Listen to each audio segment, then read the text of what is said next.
बिस्मिल्लाहिर्रहमानिर्रहीम अस्सलाम वालेकुम। तो डियर स्टूडेंट, आज के इस वीडियो में मैं आप लोगों को स्टडी का एक ऐसा तरीका बताऊंगा, कुछ ऐसे टिप्स ऐसे ट्रिक्स से स्टडी करने के जो कि आप लोगों के बहुत काम आएंगे। ये सवाल ज़्यादातर स्टूडेंट के जहन में आते रहते हैं कि यार यार कम वक़्त में ज़्यादा सबक याद कैसे करें। आप लोगों के जहन में भी ये सवाल आया होगा या इस तरह या ये सवाल कि सबक यार यह सबक हमेशा के लिए कैसे अपने दिमाग में महफूज रखा जाए। बाद स्टूडेंट को ये मसला होता है कि सबक तो याद कर लेते हैं लेकिन बहुत ही जल्द वो भूल जाते हैं, इसलिए वो परेशान होते हैं कि यार किस तरह हम लोग सबक को हमेशा के लिए याद रखा करें ताकि वो हमेशा के लिए हमारे जहन में हो, हमसे भूल ना जाए।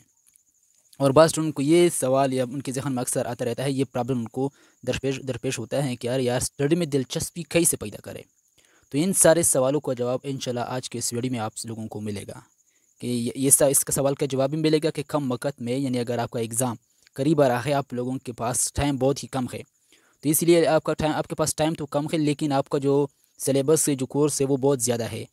तो इसलिए कम वक़्त में ज़्यादा कोर्स को किस तरह कवर किया जाता है ये भी मैं आप लोगों को इस वीडियो में बताऊँगा। दूसरी इंपॉर्टेंट पॉइंट ये कि सबक जो आप पढ़ोगे उसको हमेशा के लिए किस तरह आप लोग याद रख सकते हैं ताकि आप लोग से भूल ना जाए, आप लोगों को हमेशा के लिए याद हो, ये भी क्लियर हो जाएगा। और तीसरी पॉइंट ये कि बात स्टूडेंट ये गिला करते हैं, ये शकवा करते हैं कि हम लोग का दिलचस्पी स्टडी के अंदर हम लोग की दिलचस्पी ही नहीं पैदा होती कि हम लोग किस तरह स्टडी में दिलचस्पी पैदा कर सकते हैं। तो इस सवाल का जवाब भी आप लोगों को इस वीडियो के अंदर मिलेगा, इसीलिए ये वीडियो आप सबके लिए इंतहाई अहम है, आप सबको पूरा ही देखना चाहिए। ऐसे तरीके बताने वाला हूँ इस वीडियो में आप लोगों को जो कि आप लोगों की बहुत ही हेल्प करेगी। तो आइए फ़ौरन स्टार्ट करते हैं। पहली पॉइंट तो ये कि पूरे स्टडी सेशन को छोटे छोटे सेशन में तोड़ो। इसका क्या मतलब? इसका मतलब ये है कि फॉर एग्ज़ाम्पल अगर आप 6 घंटे रोज़ाना स्टडी के आदी हो, यानी आप 6 घंटे या 8 घंटे स्टडी करने के आदी हो, तो क्या करो तो आप क्या करें, हर 30 या 40 मिनट के बाद ब्रेक करें, थोड़ा वक्फा दिया करें, या 50-60 मिनट के बाद ब्रेक करें, या अगर 20 या 25 मिनट के बाद ज़रूर आप लोग थोड़ा ब्रेक करें, यानी वक्फा करें। वो डिपेंड करता है आप लोगों के ऊपर, क्योंकि बाद स्टूडेंट का जो कंसंट्रेशन होता है, जो फोकस होता है, स्टडी का जो कंसंट्रेशन होता है, उनका जो ड्यूरेशन होता है वो 30-40 मिनट ही रहता है अमूमन, यानी 30-40 मिनट के बाद वो थक जाते हैं। इसके बाद जो जो कुछ भी पढ़ रहे होते हैं उनको समझ में नहीं आ रहा होता, तो इसलिए ज़रूरी ये है कि आप इनके बाद थोड़ा ब्रेक कर ले ताकि आप थोड़ा क्या कर ले, आपकी एफिशिएंसी पर बढ़ जाए और आप क्या हो जाए, फ्रेश हो जाए इसके लिए। तो इसीलिए फ्रेश जब हो जाएंगे तो इंशाल्लाह पूरी कंसंट्रेशन के साथ आप लोग दोबारा स्टडी स्टार्ट कर सकते हैं, या 50-60 मिनट के बाद या 20-25 मिनट के बाद, वो आप लोग के ऊपर डिपेंड करता है। क्योंकि 6 घंटे या 8 घंटे मुतवातर स्टडी करना, मुताला करना, ये इतना आसान नहीं है। ये जुमला आप लोगों ने अक्सर स्टूडेंट से सुना होगा, बाद स्टूडेंट से, जो ये कहते हैं कि मैं तो मुसलसल 8 घंटे तक पढ़ाई कर सकता हूँ। देखिए ये बिल्कुल गलत है। 8 घंटे तक मुसलसल पढ़ाई करना मुश्किल नहीं है, लेकिन 8 घंटे मुसलसल लर्निंग करना, सीखना, ये मुश्किल है। पढ़ाई तो 10 घंटे तक की जा सकती है लेकिन 10 घंटे तक चीज़ें नहीं सीखी जा सकती। हम तो पढ़ाई इसलिए करते हैं कि हम जो कुछ पढ़े वो हम सीख ले, हमें फ़ौरन याद हो जाए। और सीखने के लिए हम लोग स्टडी करते हैं, मुताला करते हैं, सिर्फ पढ़ाई के लिए नहीं कि सिर्फ स्टडी कर ले और कुछ भी हमें समझ में ना आए। तो इसलिए ये गलत है। या इस तरह मुसलसल 8 या 6 घंटे तक स्टडी नहीं की जा सकती। इसके लिए आप लोगों को क्या करना पड़ेगा, थोड़ा ब्रेक करना पड़ेगा, वक्फा देना करेंगे हर 30-40 मिनट के बाद या 50-60 मिनट के बाद। ब्रेक के दौरान आप लोग क्या कर सकते हैं, बस ये सबसे बड़ी गलती कर सकते हैं, सबसे बड़ी गलती ये कर देते हैं ब्रेक के दौरान कि मोबाइल इस्तेमाल करते हैं। ये मोबाइल आपने नहीं इस्तेमाल करना है ब्रेक के दौरान, क्योंकि ये आपको मज़ीद डिस्टर्ब कर सकता है। स्टडी के जो ब्रेक होगा उसके दौरान आप लोग बाहर खुली फ़िज़ा में भी जा सकते हैं, या कुछ खा पी सकते हैं, या दूसरों के साथ बातचीत कर सकते हैं, या इस तरीके से आप लोग थोड़ा। और ये जो ब्रेक का जो दौरानिया है, जो ड्यूरेशन है, ये 15-10 मिनट तक हो सकता है, 10 या 15 मिनट से ज़्यादा नहीं, इससे कम नहीं। 10-15 मिनट के बाद आप लोग थोड़ा फ्रेश हो जाएंगे। इसलिए जब आप फिर वापस स्टडी में आके बैठोगे तो आप लोगों का जो कंसंट्रेशन होगा, जो तवज्जो होगी, वो बिल्कुल पहले से तो बेहतर हो चुकी होगी। तो इसलिए फिर पूरे ज़ोर के साथ आप लोग स्टडी शुरू कर सकते हैं। तो ये तो पहला पॉइंट था कि पूरी स्टडी सेशन को, चाहे तुमने 8 घंटे या 6 घंटे की पूरी सेशन रखी है कि इंशाल्लाह मैं हर रोज़ 8 या 6 घंटे या 10 घंटे स्टडी करूँगा, तो उस पूरे स्टडी सेशन को छोटे छोटे सेशन में तोड़ो, यानी उनको क्या करो, डिवाइड कर लो। इससे आप लोगों की प्रोडक्टिविटी में बहुत इजाफा होगा। दूसरी सबसे अहम पॉइंट ये कि एक ही जगह पर रोज़ स्टडी करें, एक ही जगह पर रोज़ स्टडी करें। इसका क्या मतलब? इसका मतलब ये है कि जिस जगह को आप लोगों ने स्टडी के लिए मुकर्रर किया हुआ है उसी जगह पर स्टडी किया करेगी। क्योंकि फॉर एग्ज़ाम्पल मैं आपको मिसाल देता हूँ इंसान जो है वो इंसान के ऊपर माहौल का बहुत बड़ा असर होता है। जिस माहौल में होता है उस माहौल का इंसान के ऊपर असर पड़ता है। बाज़ औक़ात जब हम लोग अपने दोस्त के साथ बैठ जाते हैं जो थोड़ा मज़ाहिया होते हैं, जो गपशप ज़्यादा लगाते हैं, तो हम लोगों को भी लगता है कि यार क्या स्टडी का क्या करें, बहुत बोर हो गया, बहुत हुआ बस स्टडी, हम लोग भी बिल्कुल उसी तरह करेंगे जिस तरह हमारे दोस्त करते हैं। तो उस माहौल का फ़ौरन हमारे ऊपर असर पड़ जाता है। या तो इसलिए हर जगह पर माहौल का इंसान के ऊपर बहुत ही असर पड़ता है। और बाज़ औक़ात जब हम लोग उन दोस्तों के साथ बैठते हैं जो कि बहुत मेहनती होते हैं, स्टडी में इनका बहुत ही इंटरेस्ट होता है, तो इसलिए हमें भी इनके साथ बैठने से हमें भी अपने स्टडी के अंदर दिलचस्पी पैदा हो जाती है। तो यहाँ पर मेरे कहने से मुराद ये है कि जिस जगह पर आप रोज़ स्टडी करते हो उसी पर ही करें। फॉर एग्ज़ाम्पल, जब हम लोग अपना कमरा बंद कर देते हैं दरवाज़े, तो हमारे कमरे के अंदर अंधेरा हो जाता है और हम लोग पंखा शुरू कर देते हैं, तो अंधेरे की वजह से और पंखे की आवाज़ की वजह से हमें फ़ौरन नींद आ जाता है। वो क्यों? वो इसलिए कि हमारी जो माहौल होता है, हमारा जो माइंड होता है, दिमाग जो बॉडी होता है, वो उस माहौल के साथ कनेक्ट हो जाता है। हमें फ़ौरन सिग्नल मिल जाता है कि आप सोने का वक्त है, सोना। तो इसलिए सोना चाहिए, तो इसलिए वो अंधेरा, वो शोर हमें सोने की तरफ माइल कर देता है। तो इसलिए स्टडी के लिए ज़रूरी है कि जिस बेड पर, जिस बिस्तर पर आप लोग सोते हैं उस पर हरगिज़ स्टडी ना करें, वरना आप लोगों को नींद आ जाएगा। स्टडी के लिए या तो आप कुर्सी पर, मेज़ पर बैठ सकते हैं या ज़मीन पर बैठ सकते हैं, कोई भी जगह इस्तेमाल कर सकते हैं, लेकिन अपने सोने वाले बेड पर कभी भी स्टडी ना करें, क्योंकि वो आपको फ़ौरन नींद की तरफ लेके जाएगा। ये पॉइंट भी अहम था। तीसरा पॉइंट है स्टडी एक्टिवली। एक होता है पैसिव स्टडी, एक होता है एक्टिव स्टडी। एक्टिव स्टडी का मतलब ये है कि गौर व फ़िक्र के साथ स्टडी किया करें, कि समझ में आ सके कि क्या पढ़ा, कि यानी जो कुछ हम लोग पढ़ रहे होते हैं कम अज़ कम हमें तो समझ में आ सके कि हम क्या पढ़ रहे हैं। बाज़ स्टूडेंट को अक्सर आप लोगों ने देखा होगा कि बहुत ज़्यादा स्टडी करते रहते हैं, बहुत ज़्यादा स्टडी करते हैं, लेकिन उनको कुछ भी समझ में नहीं आ रहा होता। वो सिर्फ स्टडी करते रहते हैं, इनमें गौर व फ़िक्र नहीं करते कि मैं क्या सीखने वाला हूँ और क्या पढ़ने वाला हूँ। क्योंकि जो हमारा जो स्टडी कोर्स होता है, जो स्टडी कोर्स जिनको हम स्टडी करते हैं, उनमें 2 अहम चीज़ें होती हैं। उनमें एक होता है फैक्ट्स, दूसरे होते हैं कॉन्सेप्ट। फैक्ट्स कहते हैं उन चीज़ों को जिनको हमने याद रखना होता है, जिनको हम लोग याद करते रहते हैं। इनके अंदर कोई कॉन्सेप्ट नहीं होता समझने के लिए। जैसा कि 7 कलर जो होते हैं रंग के, जो 7 कलर होते हैं लाइट के, यानी 7 रंगों के नाम, उन ये क्या है, इनके अंदर कोई कॉन्सेप्ट नहीं है। अगर आप लोगों ने उनको रट लिया, याद कर लिया, तब जाके आप लोगों को आएगा, वरना नहीं आएगा। देखिए ऐसा पाँव के हड्डियों के नाम, जो हमारे फुट के जो जितने भी बोन्स होते हैं, ये क्या है, इनके अंदर कोई कॉन्सेप्ट नहीं है, इनको आपने याद करना होता है, रटना होता है।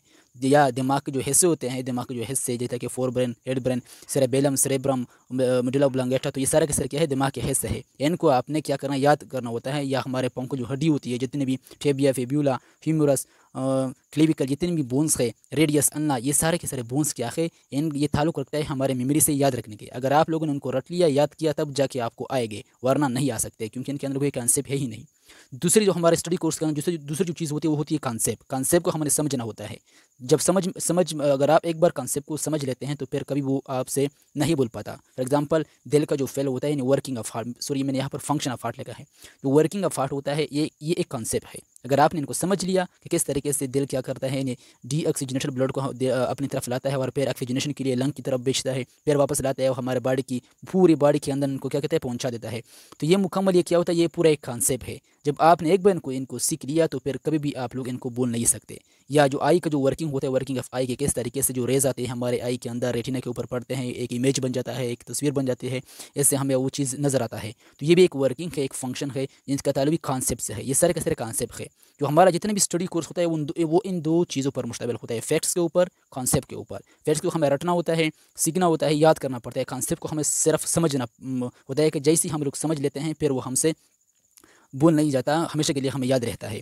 तो इसलिए इनको समझने के लिए या पढ़ने के लिए बेस्ट तरीका तो ये है कि दूसरों को पढ़ाए, यानी जिनको पहले खुद पढ़े फिर दूसरों को पढ़ाए, या खुद से पढ़ने की प्रैक्टिस करे, इसको हम लोग फेमन टेक्निक या एक्टिव रिकॉल भी कहते हैं। इस टेक्निक में ये होता है कि जो कुछ भी पढ़ रहे होते हो, पढ़ने के दौरान खुद से एक्टिवली क्या करो, प्रैक्टिस करो पढ़ने की कि तुमने क्या सीखा। तो इस दौरान हमारी बुक क्या होनी चाहिए, बंद होनी चाहिए। यानी जो चीज़ आपने सीखा या उसे दूसरों को पढ़ाऊँ, या अगर दूसरों को ना पढ़ाऊँ तो उसको खुद से प्रैक्टिस करो कि आपने कितना आपको ये टॉपिक, ये कॉन्सेप्ट समझ में आया है, खुद से पढ़ने की प्रैक्टिस करें। और इस दौरान तो हमारी बुक जो होनी चाहिए वो बंद होनी चाहिए, ताकि समझ में आ सके कि हमने कितना सीखा है।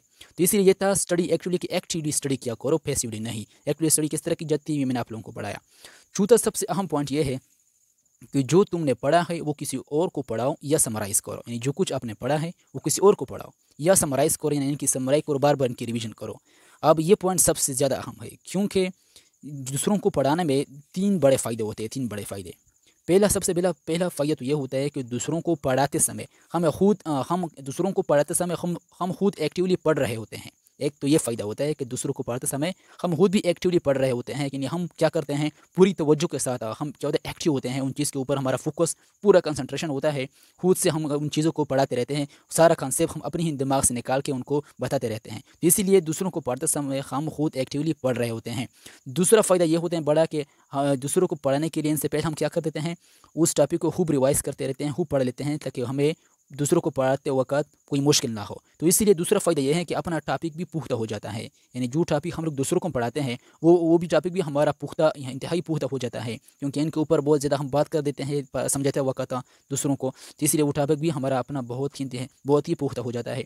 और तीसरा सबसे बड़ा फ़ायदा ये है दूसरों को पढ़ाने का, कि हमें भी पता चल जाता है कि ये टॉपिक मुझे कितना समझ में आया था। तो इसलिए ये 3 बड़े फ़ायदे हैं, और भी बहुत सारे फ़ायदे हैं दूसरों को पढ़ाने के, लेकिन ये 3 बड़े फ़ायदे हैं। तो इसलिए ज़रूरी ये है कि अगर आपका कोई क्या हो, कोई आपका क्लास फ़ेलो है जो कि तुमसे जो कि उस सब्जेक्ट में थोड़ा कमज़ोर है आपके मुकाबले में, तो इसके लिए एक तो उनकी हेल्प हो जाएगी, वो उनकी मदद हो जाएगी, वो भी आपसे खुश होगा। और दूसरी बात ये कि तुम्हारा अपना टॉपिक भी इंतहाई इनसे पुख्ता हो जाएगा, तुम्हारा कंसेप्ट भी क्लियर हो जाएगा इनके ऊपर। इसलिए जो भी तुमने पढ़ा है दूसरों को पढ़ाओ, ये बहुत ही अहम है दूसरों को पढ़ाना। अच्छा, पाँच पॉइंट है वो है टेक एक्टिव नोट्स, यानी टेक एक्टिव नोट्स। इसका मतलब ये है कि क्लास के एकदम बाद जो कुछ हमें समझ में आया है उससे अपनी ज़ुबान में नोट्स में लिखते। ये पॉइंट ये कहता है, यानी टीचर जो कुछ बोल रहा होता है उन्हें पूरी तवज्जो के साथ, पूरी कंसंट्रेशन के साथ उनकी बातों पर फोकस देना चाहिए क्लास के दौरान। जो स्टूडेंट टीचर के क्लास के दौरान पूरी तवज्जो के साथ बैठते हैं, उनके इंतहाई जो लर्निंग एबिलिटी होती है वो दूसरे स्टूडेंट के मुकाबले में इंतहाई ज़्यादा होती है। तो इसलिए इंतहाई तवज्जो के साथ, पूरी कंसंट्रेशन के साथ क्लास के दौरान बैठना चाहिए। अपने टीचर के ऊपर पूरी फोकस करना चाहिए कि वो क्या बोल रहा है, किस बात के ऊपर बात कर रहा है, उनको समझने की कोशिश करनी चाहिए। इनके बाद जो कुछ भी तुम्हें समझ में आया उनको अपनी ही ज़ुबान में नोट्स में रखना है। वैसे भी नोट्स में थोड़ा आप लिख भी सकते हैं, अगर कुछ पॉइंट्स में आप वीक है तो इसलिए दूसरों से भी पूछ सकते हैं, अपने टीचर से भी कल आके पूछ सकते हैं, या बुक गाइड को खुलने के बाद उनसे भी आप लोग मदद ले सकते हैं। लेकिन ज़रूर ये पॉइंट भी बहुत अहम है कि टेक एक्टिव नोट्स लेना क्लास के फ़ौरन बाद, ये बहुत ही अहम होता है। लेकिन आजकल स्टूडेंट फ़ौरन क्या करते हैं, उसी दौरान क्लास के अंदर ही नोट्स ले। ये भी अच्छी बात है क्लास के अंदर नोट्स लेना, क्योंकि वो सारे पॉइंट्स उसी दौरान ही सब कुछ देख लेते हैं, मिस नहीं करने देते। तो ये क्या था, पॉइंट था। अब हम लोग बढ़ते हैं 6 पॉइंट की तरफ। अच्छा, 6 पॉइंट्स क्या कहता है, ये तरीका, ये 6 जो मेथड है ये भी इंतहाई, अगर आप लोगों ने इस पॉइंट को समझ लिया तो ये पॉइंट ये आप लोगों की बहुत ज़्यादा हेल्प करेगी। ये कहता है कि टेक्स्ट की किताब, जो हमारा टेक्स्ट बुक होता है, उनको ठीक से पढ़ो। हमारे ज़्यादातर स्टूडेंट बहुत ज़्यादा स्टडी करते रहते हैं, बहुत ज़्यादा बुक्स को पढ़ते हैं, नोट्स को पढ़ते रहते हैं, लेकिन उनको टेक्स्ट बुक के पढ़ने का तरीका नहीं आता। ज़्यादातर स्टूडेंट को गाइड की, नोट्स की या टेक्स्ट बुक की जो पढ़ने का मेथड है, जो तरीका है वो नहीं आता, गलत तरीके से पढ़ते हैं। इसलिए वो जो कुछ पढ़ते हैं वो उनको समझ में आया ही नहीं रहा होता। तो इसलिए ज़रूरी ये है कि आज मैं इस पॉइंट के अंदर आप लोगों को बुक पढ़ने का सबसे बेस्ट तरीका बताऊँगा, जिसको सीख कर आप लोग बहुत ही ज़्यादा मैक्सिमम आप लोग आउटपुट ले सकते हैं। तो वो कौन सा मेथड है इसको पढ़ने के लिए, तो टेक्स्ट बुक को पढ़ने के लिए एक बहुत ही मशहूर मेथड इस्तेमाल किया जाता है, SQ3R मेथड। SQ3R मेथड, ये तरीका इंतहाई अहम है। अब ये कहता क्या है, इसका जो एस है ये रिप्रेजेंट करता है कि इसको सर्वे को, एस किस चीज़ को रिप्रेजेंट करता है, सर्वे को, क्यों क्वेश्चन को। इसके बाद क्या है, 3R है। 3R का मतलब ये है कि यहाँ पर 3R है। पहला R किसको रिप्रेजेंट करता है, रीड, फिर 3R है तो दूसरा हुआ रिसाइट, तीसरा R किसको, रिव्यू को, रीड रिसाइट रिव्यू। अब ये कहता क्या है, इसका मतलब क्या है, थोड़ा इसका मतलब को समझते हैं। इस क्या रिप्रेजेंट करता है, सर्वे को। सर्वे का मतलब यह है कि पहले क्या करो, अपने चैप्टर की सर्वे करो, यानी overview of chapter before reading. पढ़ने से पहले अपने चैप्टर का थोड़ा ओवरव्यू ले लो कि इस चैप्टर में क्या क्या है, इस चैप्टर में क्या क्या है, यानी अपने दिमाग को इस चैप्टर के लिए तैयार कर सकते हैं।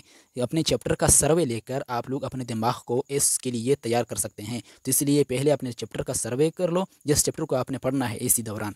इसके बाद है क्वेश्चन, यानी उस चैप्टर के हवाले से खुद से क्वेश्चन पूछो, उस चैप्टर के हवाले से खुद से क्वेश्चन पूछो। यानी आप लोग इस चैप्टर की जितनी भी हेडलाइंस है उनको भी आप लोग क्वेश्चन के अंदर कन्वर्ट कर सकते हैं। उस चैप्टर की जितनी भी हेडलाइंस है आप लोग उनको भी क्वेश्चन में कन्वर्ट कर सकते हैं। जैसे कि इस चैप्टर को मुसन्नफ़ ने मुझसे क्या सीखने के लिए लिखा था। मुसन्नफ़ क्या होता है, इस चैप्टर का जिसको हम अतर कहते हैं, अतर, इस किताब लिखने वाला, यानी इस चैप्टर को उस मुसन्निफ़ ने मुझे क्या सीखने के लिए लिखा था, ये इसके सेकंड सवाल आप लोग खुद से पूछ सकते हैं, या इस तरह भी पूछ सकते हैं, इस चैप्टर में जो मैं सीखूंगा, इस चैप्टर से जो मैं सीखूंगा उससे मैं हकीकी ज़िंदगी में कैसे इस्तेमाल करूँगा। तो इस तरह के सवाल खुद से पूछ के आप लोग अपने माइंड को रेडी कर सकते हैं, तैयार कर सकते हैं, एक्टिवली इनको एक्टिव कर सकते हैं। तो इसलिए पहले अपने चैप्टर का सर्वे करो, फिर खुद से उस चैप्टर के हवाले से क्वेश्चन पूछो। तीसरी बार है ये रीड, यानी आप सही तरीके से आप असल में उस चैप्टर का या उस टॉपिक को पढ़ना है असल में, इसलिए या रीड फिर आता है फ़ौरन हम लोग क्या करते हैं, फ़ौरन रीडिंग शुरू कर देते हैं, इसलिए रीडिंग करेंगे फ़ौरन बंद कर देते हैं। फ़ौरन हम लोग क्या करते हैं, रीडिंग फ़ौरन शुरू कर देते हैं, जैसे हम लोग रीडिंग करते हैं फ़ौरन इसके बाद अपने चैप्टर को बंद कर देते हैं। तो ये इसलिए हमें कुछ जब बंद करने के बाद जो कुछ हमने सीखा होता है वो हम उसी वक्त भूल जाते हैं। इसीलिए बेस्ट तरीका ये है, पहले सर्वे करो, फिर खुद से क्वेश्चन पूछो उस चैप्टर का, फिर असल में रीड करो, असल में पढ़ो उस चैप्टर को पूरी तवज्जो के साथ और फ़िक्र के साथ पढ़ो। अच्छा, पढ़ने के बाद क्या करो, रीसाइट करो। रीसाइट का क्या मतलब है, यानी दोबारा रीसाइट करना, रिवीजन करना, यानी किताब बंद करके हमें खुद से वो टॉपिक दोहराने हैं, वो टॉपिक वो जो चैप्टर वो जो टॉपिक है जिस चैप्टर के अंदर हमने वो टॉपिक पढ़े हैं, अब हमने रीड करने के बाद क्या करना है, बंद करके उस किताब को खुद से पूछने हैं, दोहराने हैं कि हमें कितना समझ में आया है। और आखिर में है रिव्यू। रिव्यू क्या है, चैप्टर पढ़ने के बाद खुद से सवालात पूछने हैं कि इस चैप्टर से मैंने इस चैप्टर से क्या सीखा।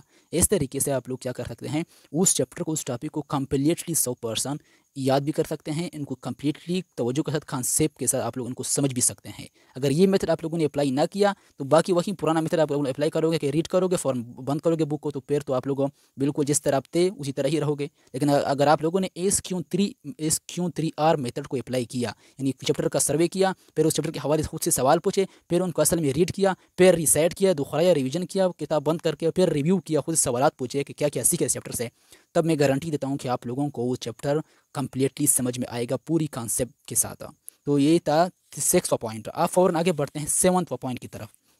7वां पॉइंट क्या कहता है कि जो फैक्ट्स है, फैक्ट्स को याद रखने के लिए हम निमोनिक्स इस्तेमाल कर सकते हैं। अब ये निमोनिक्स क्या है, इसको मैं अभी नीचे बताने वाला हूँ। निमोनिक्स यानी फैक्ट्स, मैंने बताया कि जो हमारा जो स्टडी कोर्स होता है उनमें कॉन्सेप्ट भी होते हैं, फैक्ट्स भी होते हैं। कॉन्सेप्ट को हमें समझना होता है, समझने के बाद हमें फ़ौरन खुद ब खुद याद हो जाती है। लेकिन जो फैक्ट्स होते हैं, फैक्ट्स के अंदर फैक्ट्स में कोई कॉन्सेप्ट नहीं होता, इसको हमने याद रखना होता है, रटना होता है। तो इसीलिए हम लोग क्या करते हैं, फैक्ट्स को याद रखने के लिए हम मुख्तलिफ तरह की चीज़ें इस्तेमाल करते हैं, जैसे कि एक्रोनिम इस्तेमाल कर सकते हैं हम लोग, एक्रोनिम्स, इमेज एसोसिएशन मेथड को भी इस्तेमाल करते हैं हम लोग, इमेज एसोसिएशन, स्टोरी मेथड को भी इस्तेमाल करते हैं, रूट मेथड को भी इस्तेमाल करते हैं। अब ये सारी चीज़ें क्या क्या है, इनके ऊपर इंशाल्लाह मैं अलग अलग वीडियो बनाऊंगा कि इमेज एसोसिएशन क्या होता है, स्टोरी मेथड क्या होता है। लेकिन थोड़ा इस पॉइंट को थोड़ा समझते हैं कि एक्रोनिम्स क्या होता है। एक्रोनिम देखो, कुछ चीज़ें ऐसी होती है जिनको जो बहुत ज़्यादा होती है, इनको हमें रटना होता है, रटने के बगैर हमें वो याद ही नहीं। फॉर एग्जांपल क्या है, ये 7 कलर है, कैसे लाइट के 7 कलर ऑफ लाइट, हमें पता है कि लाइट क्या है, जिसको जैसे कि हम प्रिज्म के ऊपर इनको पढ़ते हैं कि वो हमें क्या 7 कलर देता है। इनको याद रखने के हम लोग एक एक्रोनिम इस्तेमाल करते हैं। ये क्या है, एक निमोनिक्स से एक एक्रोनिम्स है, वेब गियर। वेब गियर क्या है, यहाँ पर वी क्या रिप्रेजेंट करता है, वायोलेंट को, आई इंडिगो, बी ब्लू को, जी क्या हो, ग्रीन को रिप्रेजेंट करता है, वाई येलो को, ओ ऑरेंज को रिप्रेजेंट करता है, आर रीड कर। फॉर एग्जांपल ये सर के 7 कलर है, violent, Indigo, blue, green, yellow, orange, red. तो ये सर एक ही वर्ड्स के अंदर, एक ही वर्ड्स के ज़रिए से हम लोग ने ये सारे के सारे वर्ड्स क्या हम लोगों ने याद कर लिए।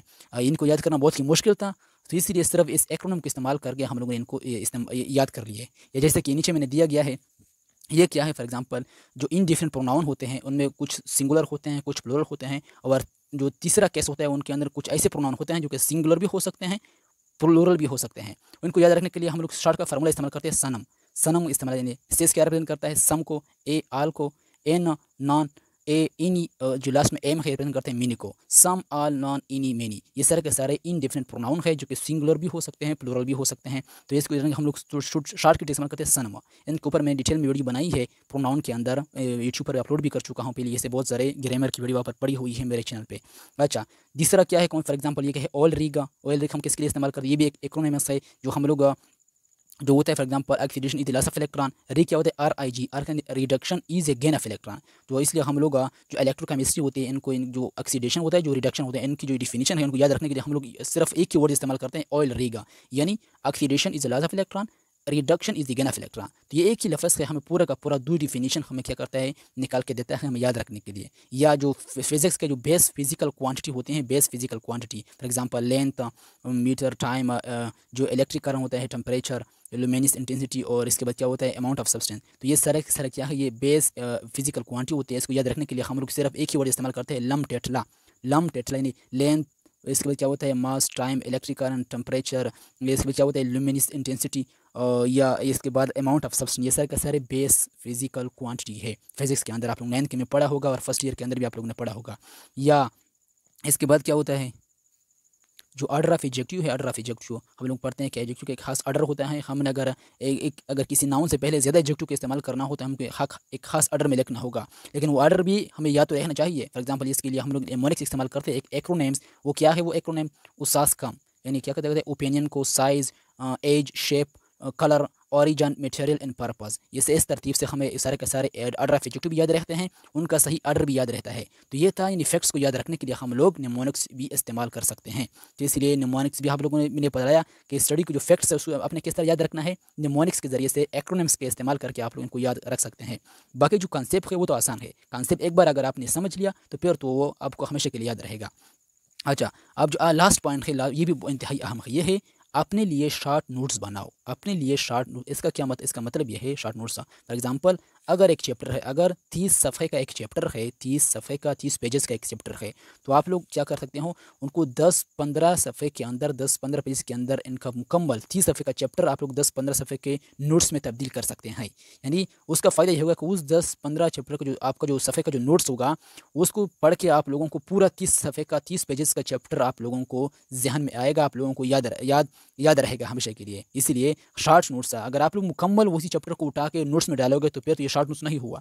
शॉर्ट नोट्स का मतलब ये है कि हर चैप्टर से आपने इंपॉर्टेंट पॉइंट्स उठाने हैं, वो ऐसे पॉइंट जिसको पढ़ के आपको पूरा चैप्टर आपको आप लोगों को याद आ जाए। इसीलिए या आप लोग इस तरह भी करते हैं कि 5 सफ़े का जो टॉपिक है, 5 सफ़े का 5 पेजेस का जो टॉपिक है, आप लोग 2 सफ़े के अंदर इनको कन्वर्ट कर सकते हैं, लिख सकते हैं शॉर्ट नोट्स की सूरत में। या उस्ताद, अगर आप लोगों को शॉर्ट नोट्स बनाना नहीं आता तो फिर तीसरा शॉर्ट तरीका ये है कि उस्ताद के क्लास के दौरान जो नोट्स आप लोग तैयार करते हैं उसको भी आप लोग शॉर्ट नोट्स के तौर पर इस्तेमाल कर सकते हैं। उसको भी शॉर्ट नोट्स के तौर पर इस्तेमाल करो, क्योंकि जो उस्ताद होता है, जो टीचर होता है क्लास के दौरान, वो पूरा चैप्टर नहीं लिखता, वो सिर्फ बुनियादी पॉइंट्स लेके आप लोगों को लेक्चर डिलीवर कर रहा होता है। तो इसलिए वो सारे चैप्टर का निचोड़ होता है, वो क्या होता है बहुत बेसिक इंपॉर्टेंट पॉइंट्स होते हैं। अगर आप लोगों को शॉर्ट नोट्स बनाना नहीं आता तो उस्ताद के उसी क्लास वर्क के जो नोट्स होते हैं, जो आप लोग उस्ताद के पीछे पीछे बनाते हैं, वो लिखते रहते हैं, आपको बताता रहता है, समझाता रहता है। उसी दौरान जो नोट्स आप लोग तैयार करते हैं वो शॉर्ट नोट के तौर पर आप लोग इस्तेमाल कर सकते हैं। अगर आप लोग इनके अंदर थोड़ा इजाफी कुछ पॉइंट्स ऐड करना चाहे तो फिर तो बहुत अच्छी बात है।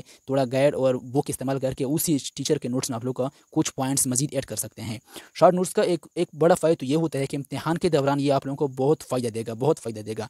क्योंकि इम्तिहान के दौरान कभी कभी हमारा 2 दिन के बाद या कल हमारा पेपर होता है और हमारा जो बुक होता है वो बहुत ही बड़ा होता है, हम पूरा उनको रिवाइज नहीं कर सकते, लेकिन हमने पूरा सन को कई बार पढ़ रखा होता है। लेकिन इनसे जो शॉर्ट नोट्स हम लोग बना चुके होते हैं, जैसे ही हम लोग उस शॉर्ट नोट्स को पढ़ते हैं उसी एक दिन के अंदर हमें पूरा चैप्टर, पूरा बुक याद आ जाता है। तो इसलिए शॉर्ट नोट्स का इंतहाई ही अहम रोल है, इंतहाई ही अहम किरदार है किसके अंदर, नोट्स इम्तिहान के दौरान आप लोगों की स्टडी में बहुत ही इजाफा कर सकता है, आपको सिखाने में।